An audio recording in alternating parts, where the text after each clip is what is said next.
একদল আলেম হইল সঠিকপন্থী আলেম, আর একদল আলিম হইল হাদিসের ভাষায় বলা হয়েছে দুষ্ট আলিম, উলামায়ে সু, দুষ্ট আলিম। আপনাদের জানা দরকার সঠিকপন্থী আলেম কারা আর দুষ্ট আলিম কারা। জানার আগে বলুন, দুষ্ট আলিমের অনুসরণ করার বিধান আছে শরীয়তে, না সঠিকপন্থী আলিমের অনুসরণ? এইটা মনে রাখতে হবে। এখন আমরা বোঝার চেষ্টা করি সঠিকপন্থী আলেম কারা আর দুষ্ট আলিম কারা। সঠিকপন্থী আলিম হইল তারা কুরআন হাদিসের এলিম শিখে হালাল হারাম চিনার পরে, জানার পরে, বুঝার পরে যারা হালাল হারাম মেনে চলে, এরা সঠিকপন্থী আলিম। কুরআন হাদিস শিক্ষা হালাল হারাম জানার পরে যে আলেমরা হালাল হারাম মেনে চলে, কেমন আলেম? হক্কানি আলিম। হালাল হারাম জানার পরে যে আলিমে হালাল হারাম মান্যা চলে, এমন আলিমের নাম হক্কানি আলিম। এমন আলিমের অনুসরণ করবে সমস্ত মুসলমান, শরীয়তের নির্দেশ। যে আলিম কুরআন হাদিস শিক্ষা হালাল হারাম জানার পরেও হালাল হারাম মান্যা চলে না, বলুন এটা হক্কানি আলিম না দুষ্ট আলিম? হাদিস শরীফে রাসূল করিম সাল্লাল্লাহু আলাইহি ওয়াসাল্লাম বলেন, উলামাউহুম শাররু মান তাহতা আদিনিস সামা মিনহুম তাখরুজুল ফিতনাতু ওয়া ইলাইহিম তাউদ। আসমানের নিচে জমিনের উপরে যত দুষ্ট আছে, সকল দুষ্টের মধ্যে নিকৃষ্টতম দুষ্ট হইল যে সমস্ত আলেম দুষ্ট হয়। অন্য দুষ্ট জঘন্য দুষ্ট না, রাসূল বলেন আলিম দুষ্ট জঘন্য দুষ্ট। এবার বলেন দুষ্ট আলিম কারে কয়? যে হালাল হারাম মান্যা চলে না হালাল হারাম অমান্য কইরা চলে? এই আলিমের অনুসরণ করা পাবলিকের দায়িত্ব নয়, অনুসরণ করা হারাম। দুষ্ট আলিমের অনুসরণ করা হারাম। জনসাধারণ মুসলমান হক্কানি আলিমদের অনুসরণ করা ওয়াজিব। যে আলিম হালাল হারাম মান্যা চলে, আমি আলিম না হইলে ওই আলিমের অনুসরণ করব, এটা আমার জন্য ওয়াজিব। যে আলিম নিজেই হালাল হারাম মান্যা চলে না, সে আলিমের অনুসরণ করা আমার জন্য ওয়াজিব না হারাম? দুই রকম আলেমের দুই রকম বিধান, এটা আমাদের সকলের জানা থাকতে হবে।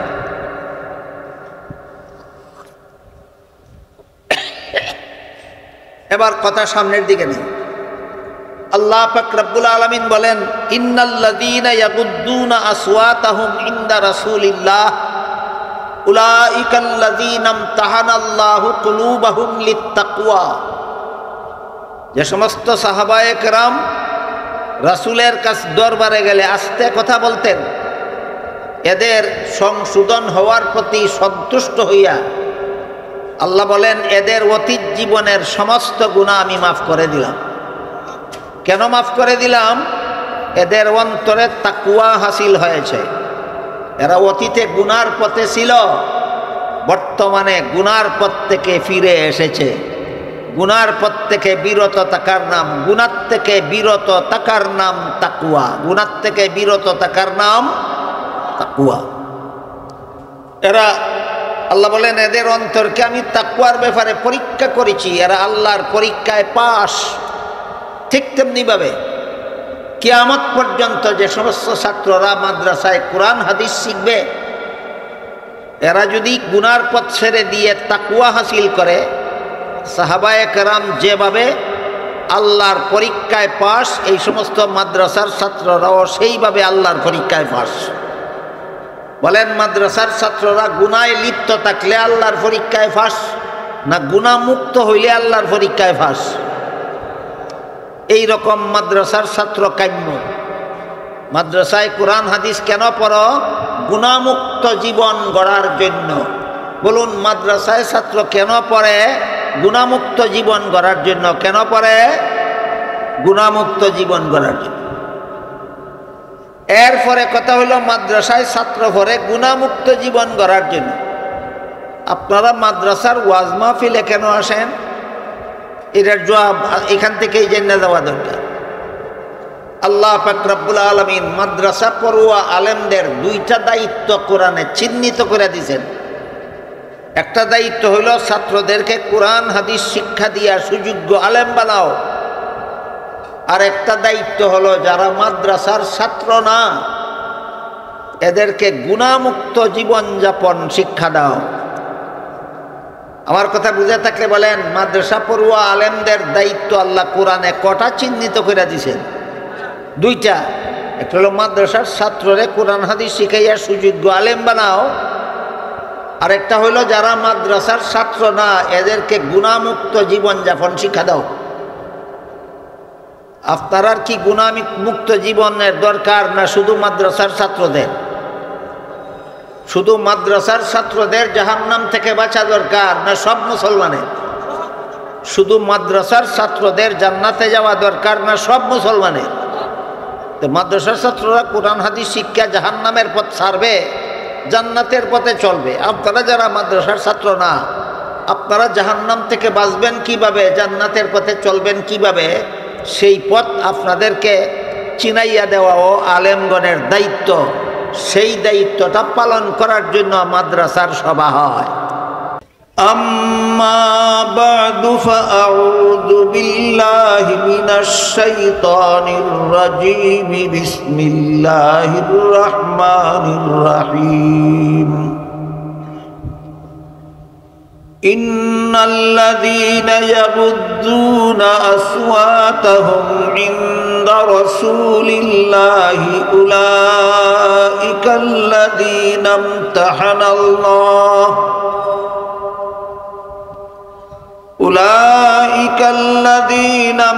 ইমতাহানাল্লাহু কুলুবাহুম লিত্তাকওয়া লাহুম মাগফিরাতুন ওয়া আজরুন আযীম। বারাকাল্লাহু লানা ওয়া লাকুম ফিল কুরআনিল আযীম ওয়া নাফা'ানা ওয়া ইয়্যাকুম বিল আয়াতি ওয়ায যিকরিল হাকীম। হযরত উলামায়ে কেরাম, মুহতারাম হাজিরিন, এলাকার সর্বস্তরের মুসলমান ভাইয়েরা আমার,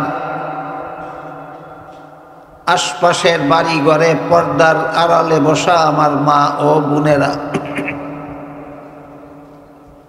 পবিত্র কোরআনের সূরা হুজুরাতের ৩ নম্বর আয়াত আমি আপনাদের সামনে তিলাওয়াত করেছি। আয়াতটা নাযিল করেছিলেন আল্লাহ একটা ঘটনাকে কেন্দ্র করে। একবার রাসূল করিম সাল্লাল্লাহু আলাইহি ওয়াসাল্লামের দরবারে একটা পরামর্শ সভা বসেছে। সেই সভায় নিজের স্বাধীন মতামত ব্যক্ত করতে গিয়া দুইজন সাহাবীর মধ্যে একটু কথা কাটাকাটি হয়ে গেছে। কথা কাটাকাটির এক পর্যায়ে তাদের গলার আওয়াজ একটু বড় হয়ে গেছিল। তখন আল্লাহ তাদেরকে সতর্ক করে দিয়ে এই সূরার ২ নম্বর আয়াত নাযিল করেন। সেখানে আল্লাহ বলেন যে রাসূল করিম সাল্লাল্লাহু আলাইহি ওয়াসাল্লাম যেখানে যে সমাবেশে উপস্থিত আছেন, যে অনুষ্ঠানে রাসূল নিজে উপস্থিত, সেখানে তোমরা উচ্চস্বরে কথা বলা তো দূরের কথা, স্বাভাবিক আওয়াজেও যদি কথা বলো, আর তোমার কথার আওয়াজ যদি নবীর বিরক্তির কারণ হয়, তাহলে তোমার এই গলার আওয়াজের কারণে নবীর সাথে এমন চরম বেয়াদবি হবে যে বেয়াদবির পরিণতিতে তোমার জিন্দেগির সমস্ত বন্দেগি ধ্বংস হয়ে যাবে। এই আয়াত নাযিল হওয়ার পর সাহাবায়ে কেরাম এমনভাবে সতর্ক হইলেন, এরপর থেকে রাসূলের কাছে কোনো সাহাবী গেলে রাসূল কোনো কথা জিজ্ঞাসা করলে এত আস্তে জবাব দিতেন যে অনেক সময় রাসূল বুঝতেই পারতেন। অবস্থাটা বুঝে থাকলে আপনারা বলুন তো, অনিচ্ছাবশত 2 সাহাবীর যে ভুল হয়ে গেছিল, আল্লাহর পক্ষ থেকে সতর্ক করে দেওয়ার পরে তারা সংশোধন হয়েছিলেন কিনা? কিছু কিছু কম সংশোধন হয়েছিলেন না 16 আনা? 16 আনা সংশোধন হয়েছিল। এমন সংশোধন হয়েছিলেন যে এখন তাদের কেউ, সাহাবাদের কেউ রাসূলের কাছে গেলে রাসূল কোনো কথা জিজ্ঞাসা করলে এত আস্তে জবাব দেন যে অনেক সময় রাসূলে বুঝতেই পারেন না। তাদের এই সংশোধন হওয়ার প্রতি সন্তুষ্ট হয়ে আল্লাহ পাক রব্বুল আলামিন সূরা হুজুরাতের 3 নম্বর আয়াত নাযিল করেছেন। 3 নম্বর আয়াত নাযিল করে আল্লাহ বলেন, ইন্নাল্লাযীনা ইয়াগুদ্দুনা আসওয়াতাহুম ইনদা রাসূলিল্লাহ। এর অর্থ হলো নিশ্চয়ই যারা আল্লাহর রাসূলের কাছে আস্তে কথা বলে। এতক্ষণের কথা যারা বুঝেছেন তারা একটু দয়া করে বলেন তো, রাসূলের কাছে গেলে আস্তে কথা বলে কারা? সাহাবায়ে। রাসূলের দরবারে গেলে আস্তে কথা বলে কারা? সাহাবায়ে। সাহাবায়ে কেরামের অতীত জীবনে, বিভিন্ন সাহাবীর অতীত জীবনে বিভিন্ন ভুল ত্রুটি গুনাহ খাতা হয়েছিল, কিন্তু আল্লাহ এবং আল্লাহর রাসূলের পক্ষ থেকে সংশোধন করে দেওয়ার পরে, সতর্ক করে দেওয়ার পরে তারা 16 আনা সংশোধন হয়েছেন, যে কারণে আল্লাহ তাদের সংশোধন হওয়ার প্রতি সন্তুষ্ট হয়ে সূরা হুজুরাতের 3 নম্বর আয়াত নাযিল করে বলেন, লাহুম মাগফিরাতুন, তাদের অতীত জীবনের সমস্ত ভুল ত্রুটি গুনাহ খাতা মাফ। এবার বলেন, আল্লাহর দরবারে যার ভুল ত্রুটি হয়েছিল আল্লাহর নির্দেশ মতো সংশোধন হয়ে গেলেন, সংশোধন হওয়ার প্রতি সন্তুষ্ট হইয়া আল্লাহ মাফের ঘোষণা দিলেন, এরপরও কি তাকে দোষারোপ করা যায়?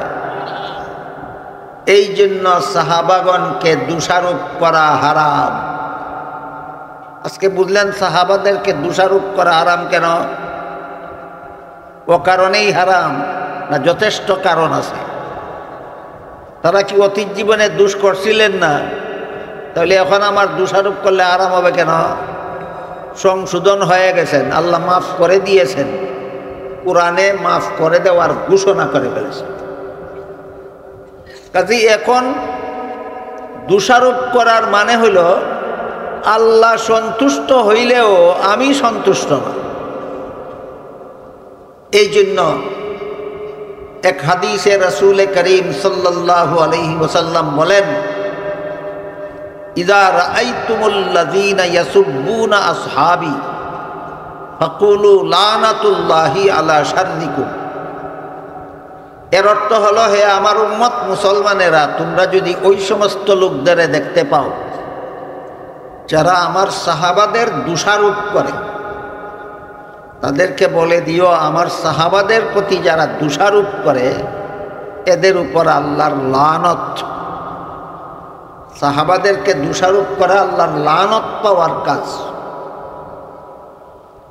তাই আল্লাহ সূরা হুজুরাতের 3 নম্বর আয়াত নাযিল করে বলেন, ইন্নাল্লাযীনা ইয়াগুদ্দুনা আসওয়াতাহুম ইনদা রাসূলিল্লাহ। নিশ্চয়ই যারা আল্লাহর রাসূলের কাছে গেলে আস্তে কথা বলে। আবার বলুন তারা কারা? এদের ব্যাপারে আল্লাহ বলেন, উলাইকাল্লাযীনা ইমতাহানাল্লাহু কুলুবাহুম লিত্তাকওয়া। এদের অন্তরকে আল্লাহ তাকওয়ার ব্যাপারে পরীক্ষা করেছে। এদের ব্যাপারে আল্লাহ, এদের অন্তরকে আল্লাহ পরীক্ষা করেছেন তাকওয়ার ব্যাপারে। এক হাদিসে রাসূল করিম সাল্লাল্লাহু আলাইহি ওয়াসাল্লাম নিজের আঙ্গুলের দ্বারা নিজের সিনার দিকে ইশারা করে বলেছেন, আত-তাকওয়া হাহুনা। তাকওয়া মুমিনের একটা গুণ যেটা মানুষের অন্তরে থাকে। এই আয়াতের এই অংশের ব্যাখ্যাই ওই হাদিস যেখানে আল্লাহ বলেছেন, উলাইকাল্লাযীনা ইমতাহানাল্লাহু কুলুবাহুম লিত্তাকওয়া।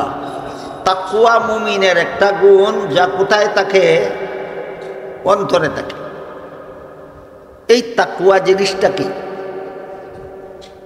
একবার হযরত উমর ফারুক রাদিয়াল্লাহু তাআলা আনহু হযরত উবাই ইবনে কাব রাদিয়াল্লাহু আনহুকে জিজ্ঞাসা করেছিলেন, তাকওয়া কাকে বলে?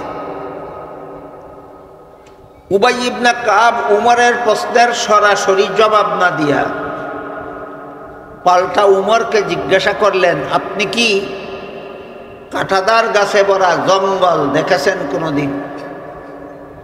উমর বলেন, দেখেছি। উবাই বলেন, কাঁটাদার গাছে ভরা জঙ্গল দিয়ে গিয়েছেন কোনোদিন? উমর বলেন, গিয়েছি। উবাই জিজ্ঞাসা করেন, যে জঙ্গল কাঁটাদার গাছে ভরা, এমন জঙ্গল দিয়ে গেলেন কিভাবে? উমর বলেন, এমন ভাবে শরীর কাপড় সামলে গিয়েছি যেন আমার গায়ে কোনো কাঁটা না লাগে। তখন উবাই বলেন, এইটার নাম হইতাম। এই উদাহরণের মর্ম হইল, গোটা দুনিয়াটাই অসংখ্য অগণিত গুনার কাঁটাদার গাছে ভরা একটা জঙ্গলের নাম। দুনিয়াটা একটা জঙ্গলের নাম, যে জঙ্গলের মধ্যে অসংখ্য অগণিত গুনার কাঁটাদার গাছে ভরা। এই গুনার কাঁটাদার গাছে ভরা জঙ্গল দুনিয়ার ভিতর দিয়া প্রতিটি মানুষের জান্নাতে যাওয়ার পথ। দুনিয়ার বাইরে দিয়া কেউ জান্নাতে যেতে পারবে। এখনো যারা দুনিয়াতে আসে নাই, ডাইরেক্ট যেতে পারবে জান্নাতে, না দুনিয়াতে এসে যেতে হবে? তাহলে বলেন, মানুষের প্রত্যেকটা মানুষের জান্নাতে যাওয়ার পথ দুনিয়ার বাইরে দিয়া না দুনিয়ার ভিতর দিয়া? এই দুনিয়ার ভিতর দিয়া যে তুমি জান্নাতে যাইবা, এই দুনিয়ার জঙ্গলটা পার হওয়ার সময় যদি কোনো গুনাহ তোমার সাথে কবরে না যায়, তাইলে তুমি তাকওয়াওয়ালা ঈমানদার। তাইলে তাকওয়ার মর্ম দাঁড়াইল গুনাহমুক্ত। গুনাহমুক্ত হওয়ার নাম মুমিনের গুণ। মুমিনের যে গুণটা গুনাহমুক্ত করে তাকে, ওই গুণটাকে কুরআনের ভাষায় তাকওয়া বলা হয়। গুনাহমুক্ত গুণের নাম তাকওয়া। গুনাহমুক্ত গুণের নাম তাকওয়া। কেন?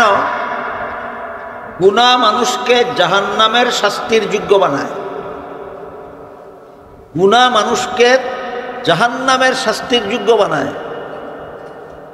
অগত্যা কেউ যদি অতীত জীবনে গুনাহ করে ফেলে থাকে, আর সে যদি জাহান্নাম থেকে মুক্তি পেতে চায়, তাহলে সাহাবাগণ যেভাবে সংশোধন হয়েছিলেন সেইভাবেই সংশোধন হতে হবে। সাহাবাদেরকে আল্লাহ যেভাবে ক্ষমা করেছিলেন সেইভাবেই আল্লাহর কাছ থেকে ক্ষমা লাভ করতে হবে। আমার কথাগুলি যদি বুঝা থাকেন, তাহলে বলুন তো, বর্তমান সমাজের মুসলমান কোনো না কোনোভাবে গুনায় লিপ্ত আছে কিনা?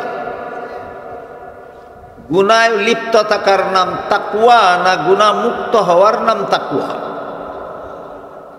গুনাহ হইল জাহান্নামের পথ, আর তাকওয়া হলো জান্নাতের পথ।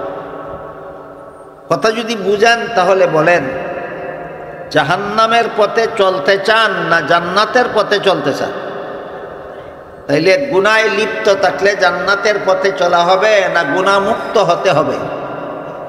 গুনাহমুক্ত হতে হলে সাহাবাগণ যেভাবে তওবা করে গুনাহ ছেড়ে দিয়েছিলেন, সেইভাবে আমাদেরও তওবা করে গুনাহ ছেড়ে দিতে হবে। তখন আল্লাহ সাহাবাদেরকে যেভাবে মাফ করে দিয়েছিলেন, আমাদেরকে সেইভাবেই মাফ করে দেবেন। কিন্তু সমস্যা হলো, আমার অভিজ্ঞতা মতে, আমার তদন্ত অনুসারে, আমার যাচাই বাছাই অনুসারে, আমাদের সমাজের মুসলমান ব্যাপকভাবে এমন কতগুলি গুনায় লিপ্ত, যে গুনাহগুলি করতে করতে করতে করতে এখন এটা যে গুনাহ সেই কথা স্মরণই নেই। এখন যে গুনাহ করে আর গুনাহ মনে করে না, গুনাহ মনে না করে গুনাহ করে, এটা গুনাহ মনে করে না। গুনারে যদি গুনাই মনে করে না তাইলে তওবা করবে না, গুনাকে গুনাহ মনে করলে তওবা করবে? ওর গুনারে যদি গুনাই মনে করে না তওবা করবে কোন সময়? আর তাকওয়া হাসিল হবে কোন সময়? আর জান্নাতে যাবে কোন সময়? যে সমস্ত গুনাহকে আমাদের সমাজের বর্তমান হাজার হাজার লক্ষ লক্ষ কোটি কোটি মুসলমান যে সমস্ত গুনাহকে এখন আর গুনাই মনে করে না, এর মধ্যে একটা গুনাহ হলো গান শোনার গুনাহ।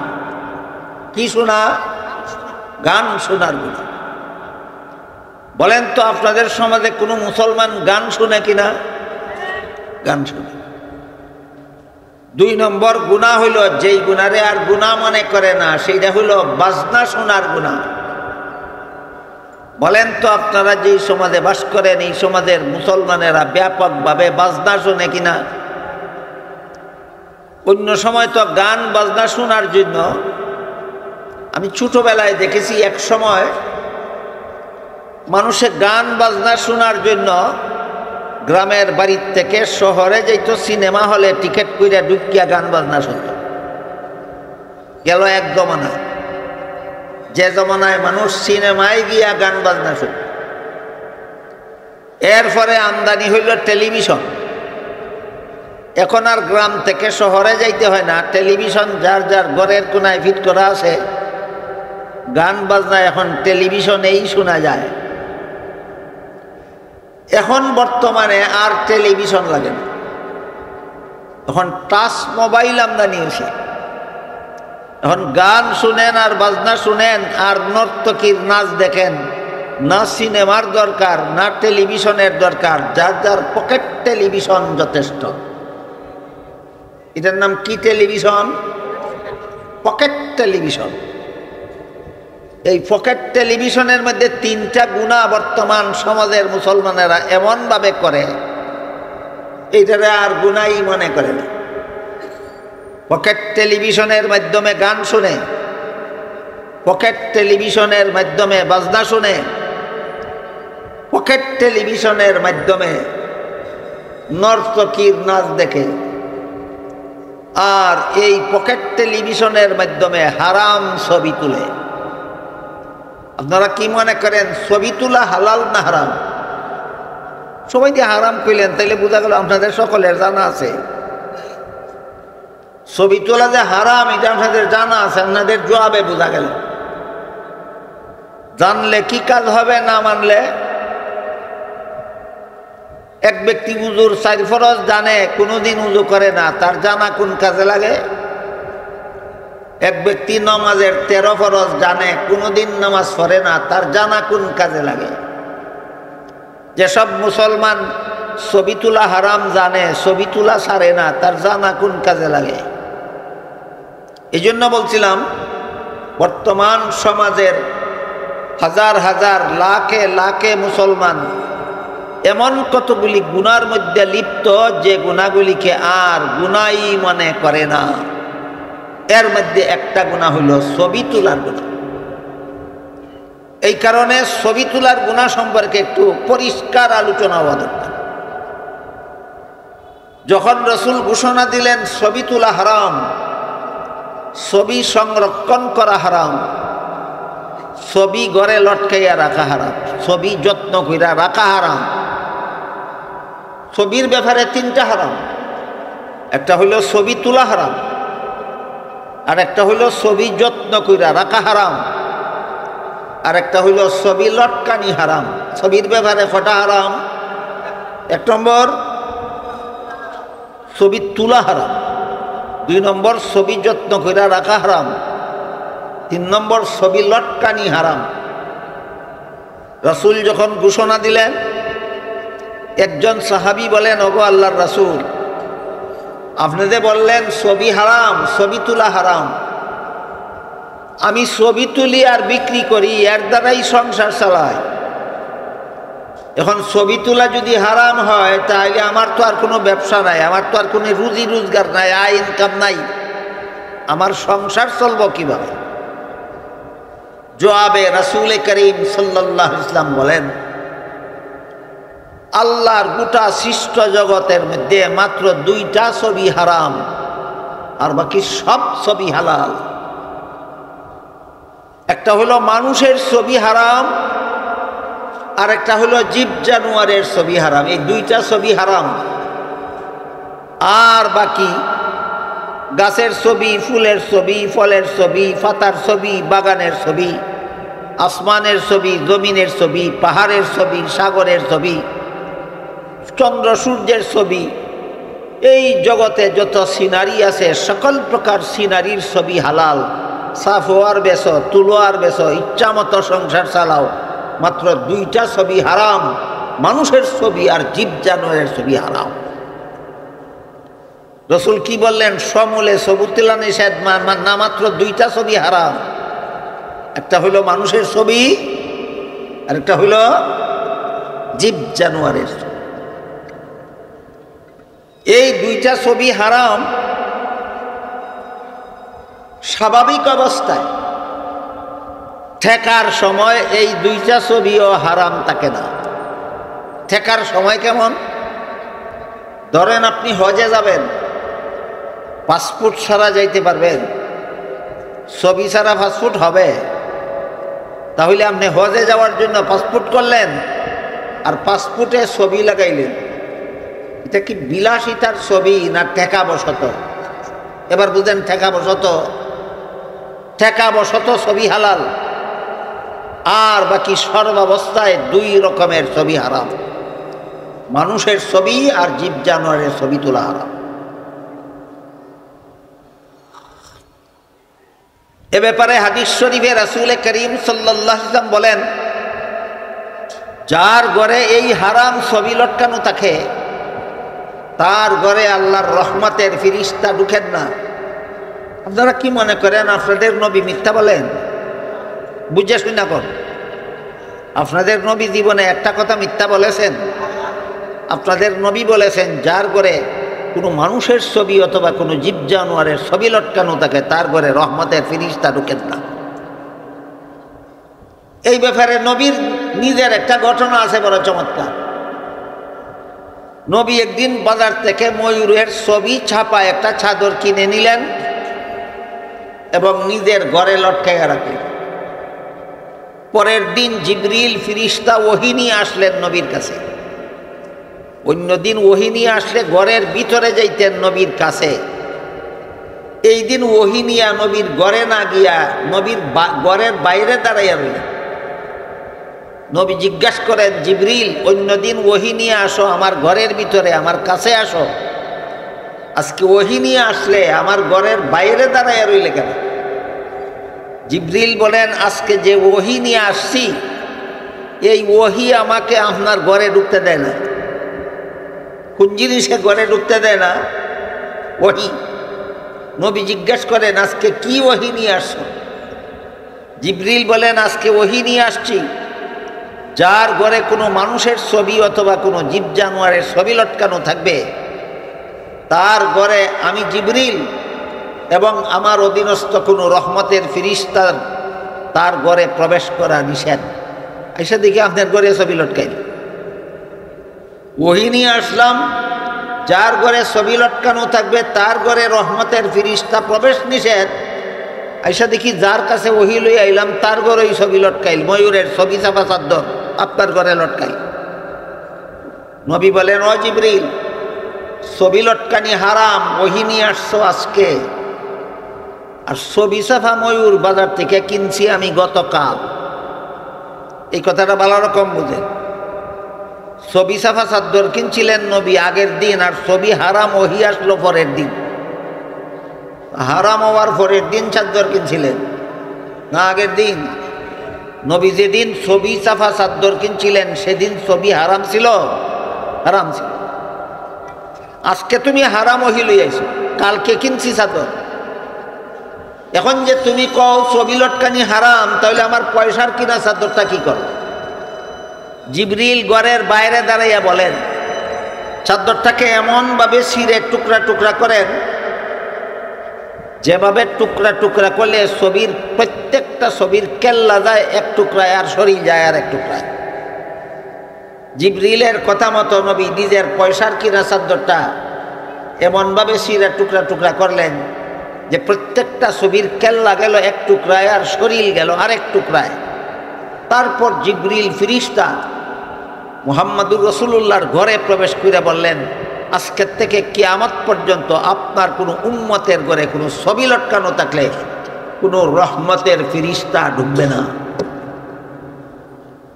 যে ছবি লটকানো থাকলে, যে ছবি ঘরে থাকলে, যে ছবি তুললে রহমতের ফিরিস্তা আসে না, এই ছবি কি যেমন তেমন হারাম না মারাত্মক হারাম? মারাত্মক হারাম। এই কথাটা আমি যখন বলি তখন আমাকে অনেকে বলেন, হুজুর অনেক আলেমরাও তো দেখছি পথে ঘাটে ছবি তুলে, অনেক আলেমদের ঘরেও তো ছবি লটকানো দেখছি আমরা। আমি জবাব দিবার আগে জিজ্ঞাসা করি, আপনারা কি জানেন উযু করার পরে বায়ু ছেড়ে দিলে উযু তাকে নি, কিন্তু আলেমরা যদি উযু করার পরে বায়ু ছেড়ে দেয় তাইলে ভাঙে না। বুঝা শুনা কই, আলিমে যদি উযুর পরে বায়ু ছেড়ে দিলে আলিমের উযু যদি ভাঙ্গে তাহলে বোঝা গেল উযু ভাঙ্গার বায়ুয়ে আলিম মানে না, সারলে উযু ভাঙ্গই। ঠিক তেমনি ভাবে গুনায় আলেম বোঝে না, ছবি তুললে আলেমেরও গুনাহ হইবই। আমি জিজ্ঞেস করি, কোনো আলেম যদি নিজের গলায় ফাঁস লাগাইয়া মরে, সেই আলিমের অনুসরণে সাধারণ মুসলমানকে গলায় ফাঁস লাগাইয়া মরার জন্য আল্লাহ হুকুম দিছেন না এই আলিমের অনুসরণ করা যাবে না? কি বুঝেন? একজন আলিম গলায় ফাঁস লাগাইয়া মরছে, হারাম কাজ করছে, তার অনুসরণে আমরাও হারাম কাজ করব? কাজে কোনো আলেম যদি পথে ঘাটে হারাম ছবি তুলে তার অনুসরণে আমরাও হারাম কাজ করব? এই মৌলবীরে ইচ্ছা মতো জাহান্নামে যাইতে দেন, নিজেকে জাহান্নাম থেকে বাঁচান। যে মৌলবী পথে ঘাটে বিলাসিতার ছবি তুলে হারাম জাহান্নামের পথে চলে, এই মৌলবীরে ইচ্ছা মতো জাহান্নামে যাইতে দেন, আপনি নিজেকে জাহান্নাম থেকে বাঁচান। এই মৌলবীর অনুসরণ বন্ধ করুন।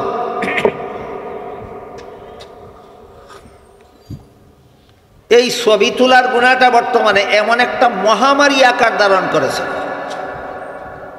একসময় স্কুল কলেজের ছাত্ররা পথে ঘাটে ছবি তুলত, টাচ মোবাইল বেরিয়েছে পরে সাধারণ মানুষও পথে ঘাটে ছবি তুলে।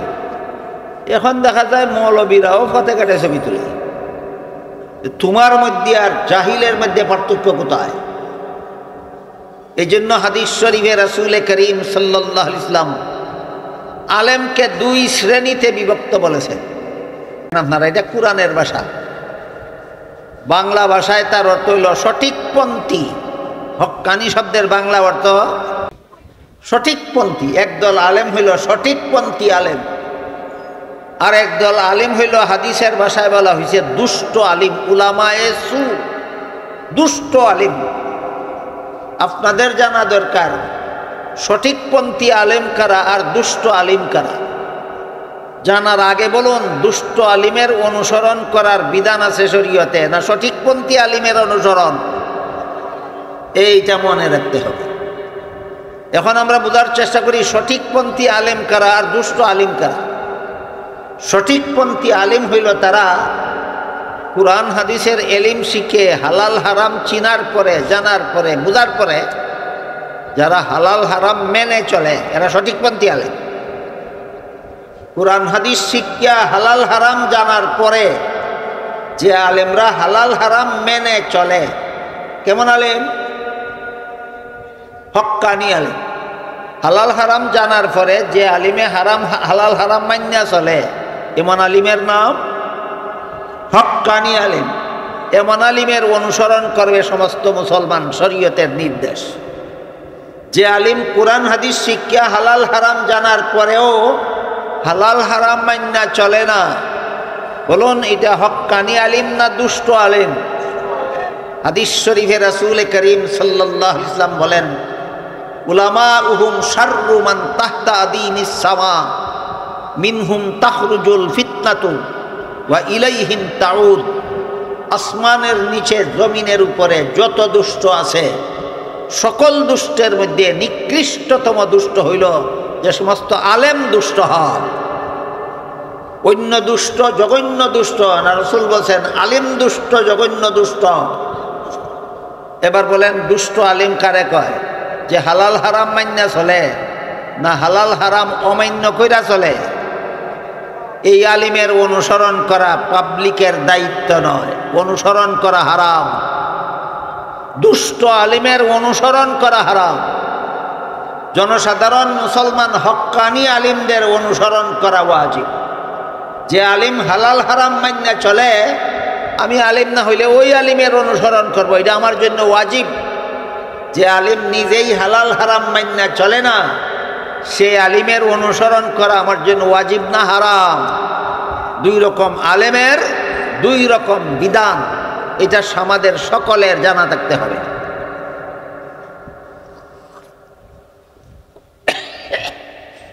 এবার কথা সামনের দিকে নেই।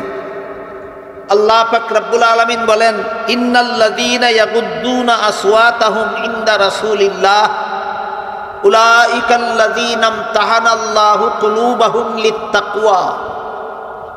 যে সমস্ত সাহাবায়ে কেরাম রাসূলের কাছ দরবারে গেলে আস্তে কথা বলতেন, এদের সংশোধন হওয়ার প্রতি সন্তুষ্ট হইয়া আল্লাহ বলেন, এদের অতীত জীবনের সমস্ত গুনাহ আমি মাফ করে দিলাম। কেন মাফ করে দিলাম? এদের অন্তরে তাকওয়া হাসিল হয়েছে। এরা অতীতে গুনার পথে ছিল, বর্তমানে গুনার পথ থেকে ফিরে এসেছে। গুনার পথ থেকে বিরত থাকার নাম, গুনার থেকে বিরত থাকার নাম তাকওয়া। গুনার থেকে বিরত থাকার নাম তাকওয়া। এরা আল্লাহ বলেন, এদের অন্তরকে আমি তাকওয়ার ব্যাপারে পরীক্ষা করেছি, এরা আল্লাহর পরীক্ষায় পাস। ঠিক তেমনিভাবে কিয়ামত পর্যন্ত যে সমস্ত ছাত্ররা মাদ্রাসায় কোরআন হাদিস শিখবে, এরা যদি গুনার পথ ছেড়ে দিয়ে তাকওয়া হাসিল করে, সাহাবায়ে কেরাম যেভাবে আল্লাহর পরীক্ষায় পাস, এই সমস্ত মাদ্রাসার ছাত্ররাও সেইভাবে আল্লাহর পরীক্ষায় পাস।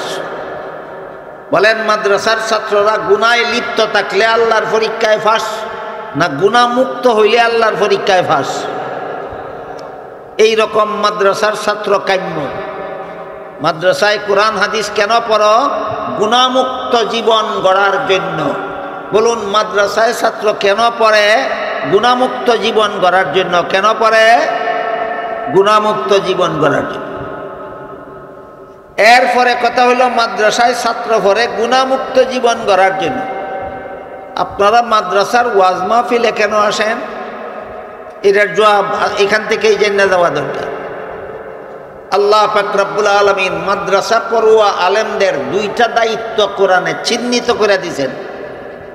একটা দায়িত্ব হইল ছাত্রদেরকে কোরআন হাদিস শিক্ষা দিয়া সুযোগ্য আলেম বানাও।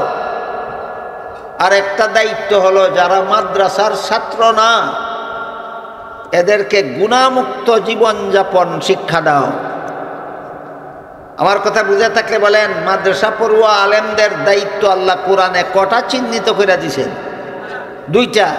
একটা হলো মাদ্রাসার ছাত্ররে কোরআন হাদিস শিখাইয়া সুযোগ্য আলেম বানাও, আর একটা হলো যারা মাদ্রাসার ছাত্র না, এদেরকে গুনাহমুক্ত জীবনযাপন শিক্ষা দাও।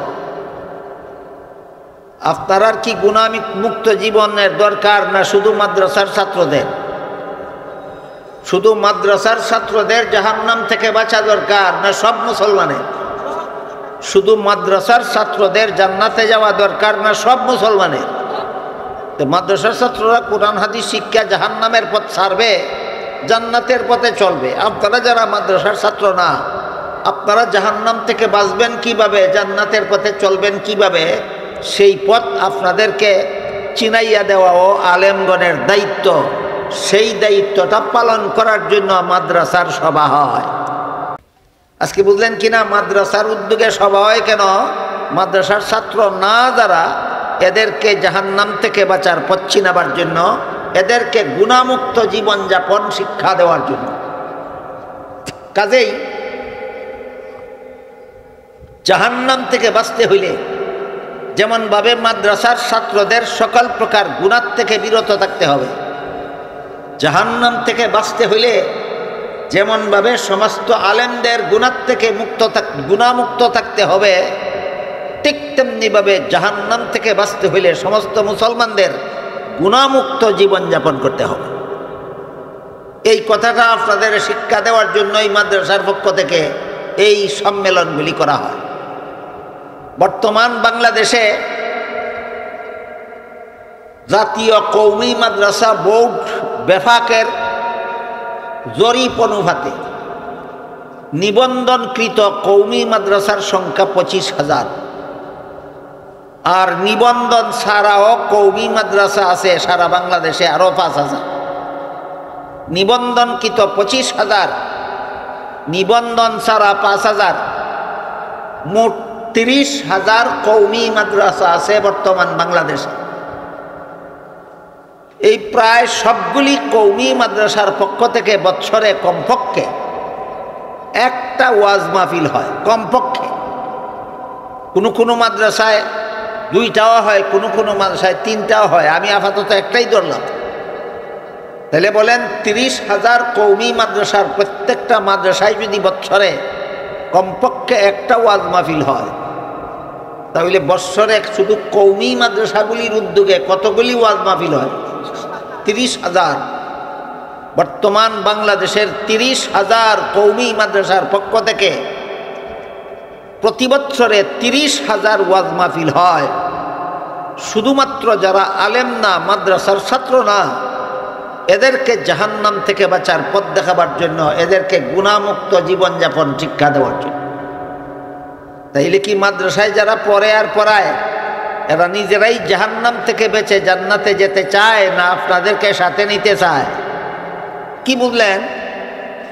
এরা যদি নিজেরাই জান্নাতে যাইতে চাইতো তাহলে ওয়াজ মাহফিলের আয়োজন করতো না। এরা ওয়াজ মাহফিলের আয়োজন করে একা একা জান্নাতে যাওয়ার জন্য, না আপনাদেরকে নিয়ে যাওয়ার জন্য। এর জ্বলন্ত প্রমাণ হইল মাদ্রাসার এই সভা।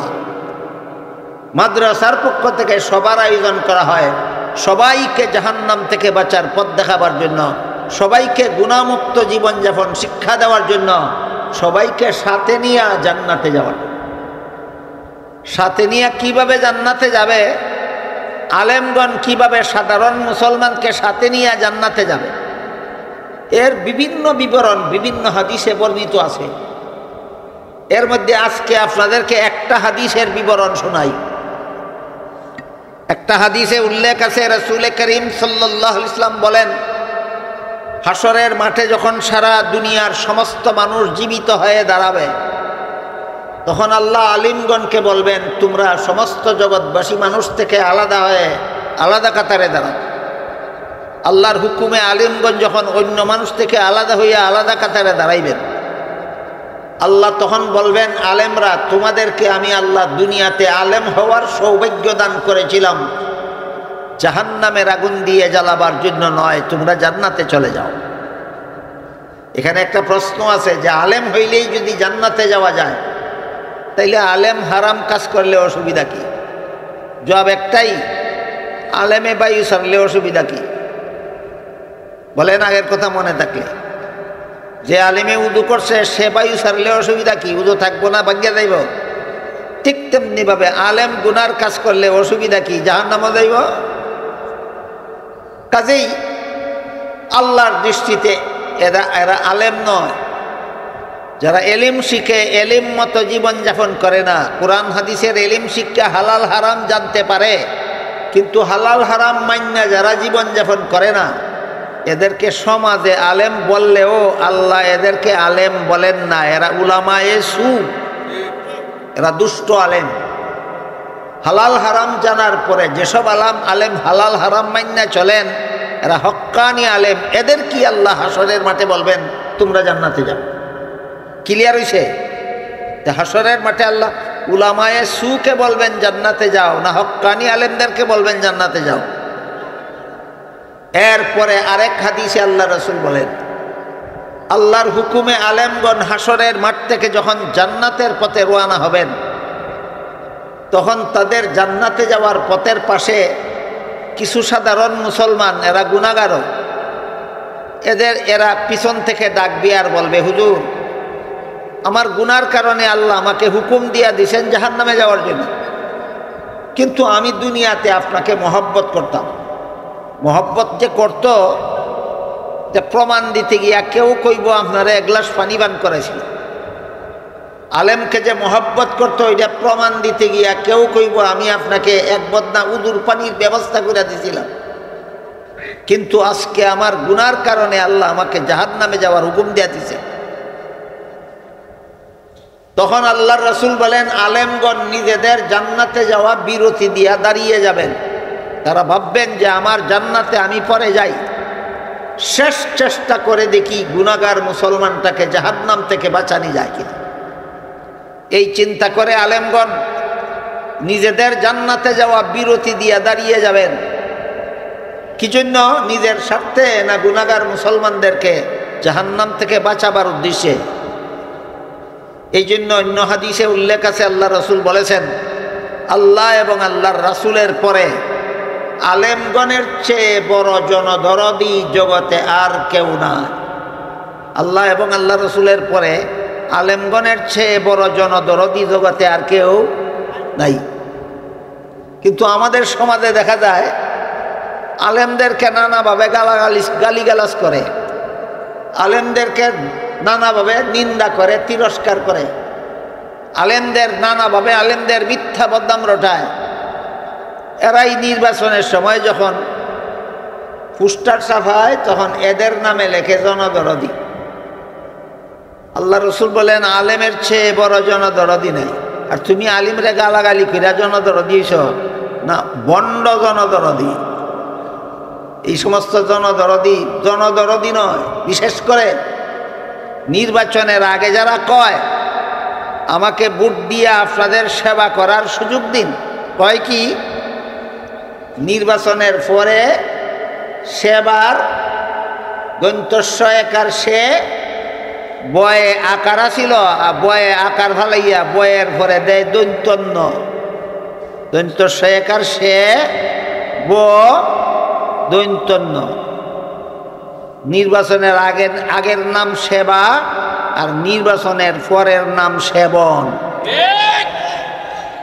এই রকম নির্বাচন যারা করে এরা ভণ্ড জনদরদি।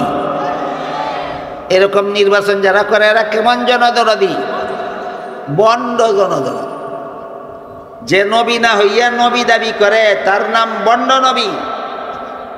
যে পীর না হইয়া পীর দাবি করে সে ভণ্ড পীর। যে সুন্নি না হইয়া সুন্নি দাবি করে সে ভণ্ড সুন্নি। যে জনদরদি না হইয়া জনদরদি দাবি করে ভণ্ড জনদরদি। এই জন্য আমাদের সকল প্রকার ভণ্ডদের ব্যাপারে সতর্ক থাকতে হবে। এইরকম ভণ্ডামি করার নাম জনদরদি হওয়া নয়। আল্লাহর রাসূল হাদিস শরীফে বলেছেন, আল্লাহ এবং আল্লাহর রাসূলের পরে আলেমগণের চেয়ে বড় জনদরদি জগতে আর কেউ নাই। এর জ্বলন্ত প্রমাণ রাসূল বলেন, আলেমগণ যাচ্ছিলেন নিজেদের জান্নাতে, গুনাহগার মুসলমানদেরকে আল্লাহ জাহান্নামে যাওয়ার হুকুম দিয়া দিছেন শুনিয়া নিজের জান্নাতে যাওয়া বিরতি দিয়া দাঁড়িয়ে যাবে আল্লাহর কাছে সুপারিশ করার জন্য। এলা বন্ড জনদরদি না সত্যিকার জনদরদি? কাজেই রাসূল যে বলছেন আলেমদের চেয়ে বড় জনদরদি জগতে আর কেউ নেই, এর বাস্তব প্রমাণ। রাসূল বলেন, আলেমগণ দাঁড়িয়ে আল্লাহকে বলবেন, আল্লাহ এই লোকটা ঠিকই বলেছে, আমাকে মহব্বত করতো এই জন্যই একদিন এক গ্লাস পানি পান করাইছিল। ওই লোকটা ঠিকই বলেছে, আমাকে মহব্বত করতো এই জন্য একদিন আমাকে নামাজের সময় উযুর পানির ব্যবস্থা করে দিয়েছিল। আল্লাহ বলবেন, হে আলেমগণ, এদের গুনার কারণে আমি এদেরকে জাহান্নামে যাওয়ার আদেশ করেছিলাম, কিন্তু তোমরা যেহেতু সাক্ষী দিলে যে তোমাদেরকে মহব্বত করত, তোমাদের সাথে সুসম্পর্ক ছিল, এই খাতিরে আমি এদেরকে মাফ করে দিলাম। আলেমরা তোমরাও জান্নাতে যাও, এদেরকে সাথে নিয়ে যাও। কাহিনী বুঝে থাকলে এবার বলুন, মাদ্রাসায় যারা পড়ে আর পড়ায় এরা আপনাদেরকে ফেলে একা একা জান্নাতে যেতে চায়, এই জন্য সবার আয়োজন করে, না আপনাদেরকে নিয়ে যেতে চায়? তাইলে মাদ্রাসার সভা কেন? এরা একা জান্নাতে যেতে চায় না, আপনাদেরকে নিয়ে যেতে চায়। এর জ্বলন্ত প্রমাণ হাসরের মাঠের সেই ঘটনা। আল্লাহ রাসূল বলে গেছেন, হাসরের মাঠে এই ঘটনা ঘটবে। আলেমগণ একা জান্নাতে যাবেন না, জনগণকে সাথে নিয়ে যাবেন। কাজেই আল্লাহ আপনাদের আমাদের সবাইকে এই তাকওয়া জীবন, তাকওয়া তাকওয়াওয়ালা জীবন গড়ার মাধ্যমে, গুনাহমুক্ত জীবন গড়ার মাধ্যমে আলেমদের সাথী হইয়া দুনিয়াতে আখেরাতে জান্নাতে আলেমদের সাথী হওয়ার তৌফিক দান করুন। সবাই বলুন আমিন।